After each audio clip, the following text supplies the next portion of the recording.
Cette nouvelle année 2022, le département de santé de Mayotte vous souhaite une heureuse et une année de riche et que Dieu vous bénisse. Notre thème de ce jour, c'est comment trouver la force de changer de vie. Vous n'aimez pas l'exercice. Vous trouvez difficile de vous lever le matin. Souhaitez-vous de cesser de fumer, vous nourrir plus sainement ou perdre quelques kilos en trop? La plupart d'entre nous désirons être différents, vivre une vie plus saine et mieux réglée.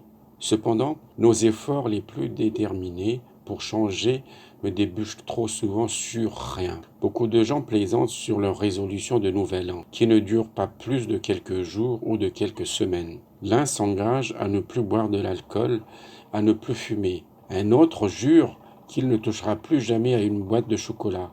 Un autre encore promet de passer moins de temps au bureau et davantage avec sa famille. Êtes-vous fatigué de vos mauvaises habitudes, de vos promesses non tenues et de la frustration qui en résulte? Pourquoi est-il donc si dur de changer? Nous sommes liés par nos habitudes, or, notre style de vie personnel n'est souvent guère plus que la somme totale de toutes nos habitudes.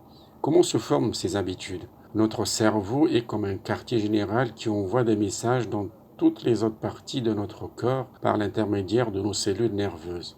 Les habitudes sont formées par l'envoi répété des mêmes messages. Les scientifiques spécialistes du cerveau ont découvert que toute pensée ou action, si elle est répétée, crée des changements physiques dans ces circuits nerveux. Ceci nous facilite la répétition d'une même pensée ou action la fois suivante. Les habitudes bien établies deviennent presque totalement automatiques, comme par exemple attacher ses lacets, et n'exigent presque pas de réflexion. C'est comme si cette répétition avait tracé un profond sillon dans notre cerveau, de même que marcher toujours au même endroit dans l'herbe crée un sentier. Nos pensées et nos sentiments nous amènent à des choix personnels, puis à des actions.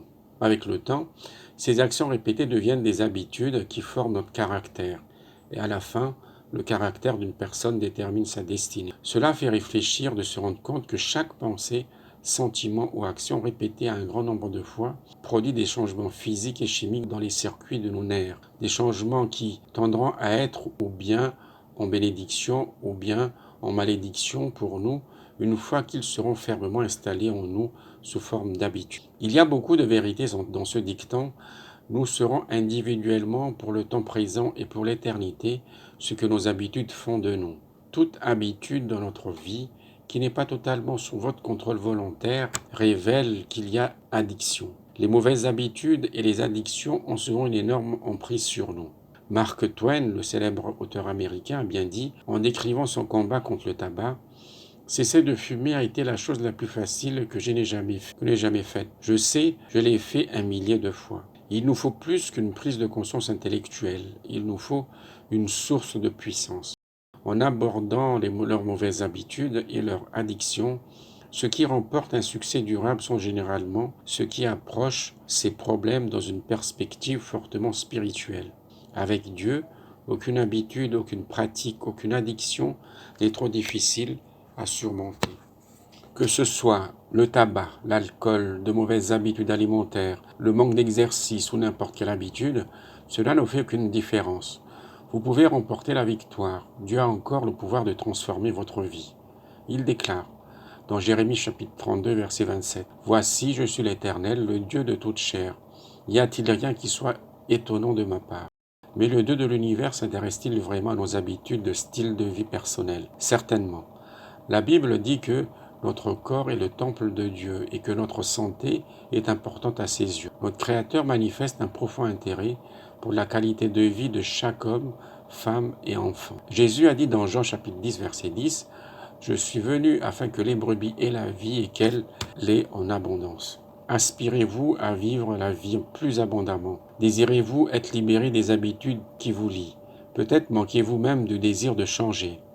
Quelle que soit votre situation, Dieu est disposé et désireux de vous offrir aussi bien le désir que la force nécessaire pour le réaliser. Comment devons-nous donc attendre à l'intervention de Dieu en notre faveur? La plupart des gens qui souhaitent surmonter leurs mauvaises habitudes espèrent erronément qu'en priant Dieu, leurs tentations s'évanouiront. Cependant, dans la plupart des cas, Plutôt que de retirer complètement les défis et les tentations auxquelles nous devons faire face, Dieu nous fortifie et nous rend capables de les surmonter. La Bible nous assure que Dieu est fidèle et ne permettra pas que vous soyez tentés au-delà de vos forces. Mais avec la tentation, il donnera aussi le moyen d'en sortir pour que vous puissiez le surmonter. 1 Corinthiens chapitre 10, verset 13.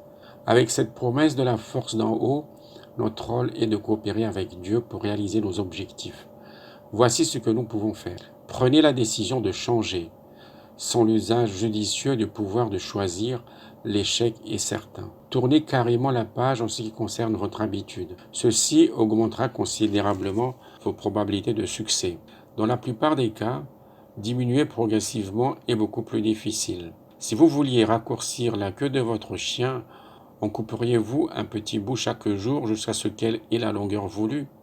De même, la raison qui fait que de nombreuses personnes ne rompent jamais avec leurs habitudes les plus profondément ancrées en elles réside dans leurs idées erronées de la modération.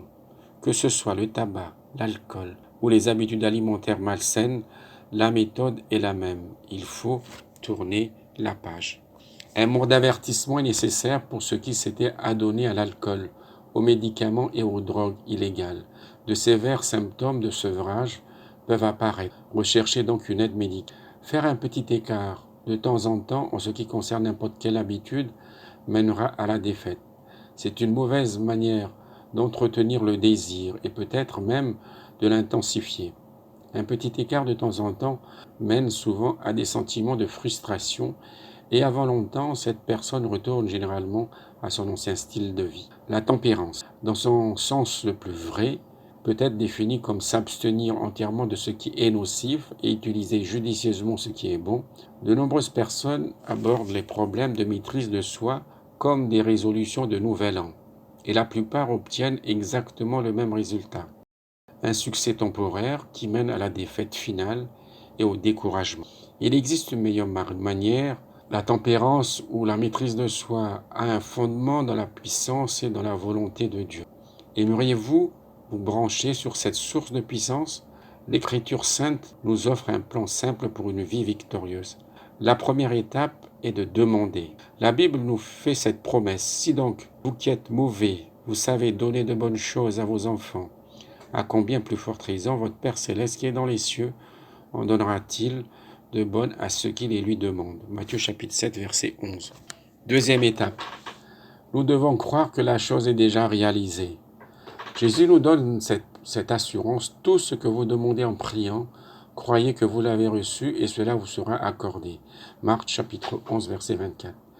Dieu nous demande non pas de nous reposer sur nos sentiments, mais d'avoir foi en ses promesses en croyant que nous avons déjà reçu l'aide que nous avons demandée. Troisième étape, ne vous souciez pas d'un échec éventuel. Voici le conseil de l'Écriture sainte.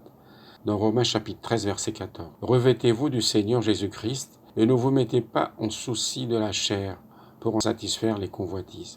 Pour la plupart des gens, lutter pour surmonter une habitude d'addiction tout en sachant que l'objet de leur désir, par exemple une cigarette, est à portée de leurs mains, diminuera considérablement leur capacité de résister à la tentation.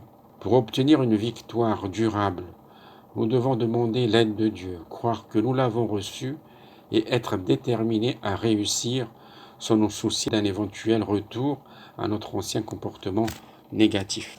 Les bienfaits et les joies d'un nouveau style de vie meilleur que l'ancien dépassent de beaucoup le plaisir temporaire de s'adonner à une habitude nocive. En faisant un choix conscient et un effort consistant et décider de changer notre vie pour quelque chose de mieux, nous pouvons atteindre le moment où il sera plus facile de prendre la nouvelle route plutôt que l'ancienne. Souvenez-vous que nos vieilles habitudes ne se sont pas formées en un jour et qu'elles ne meurent pas facilement.